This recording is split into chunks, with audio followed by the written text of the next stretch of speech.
బండారులంకలో ఉద్రిక్తత, గ్రామస్తులను అరెస్టు చేసిన పోలీసులు.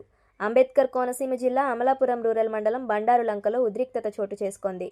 చెత్త ట్రాక్టర్లను అడ్డుకున్న గ్రామస్తులను అరెస్ట్ చేశారు పోలీసులు. పోలీసులకు గ్రామస్తులకు మధ్య వాగ్వాదం జరిగి తమ పైనుండి చెత్త ట్రాక్టర్లను ఎక్కించుకుని వెళ్లండంటూ మహిళలు ఆందోళన చేపట్టారు. ఇళ్ల మధ్య చెత్త వేయొద్దు అంటూ చెత్త ట్రాక్టర్లను అడ్డుకున్న గ్రామస్తులు ట్రాక్టర్లను అడ్డుకోవడంతో గ్రామస్తులను బలవంతంగా అరెస్ట్ చేసి పోలీస్ స్టేషన్కు తరలించారు. ఈ సందర్భంగా భారీగా గ్రామంలో పోలీసులు మోహరించారు.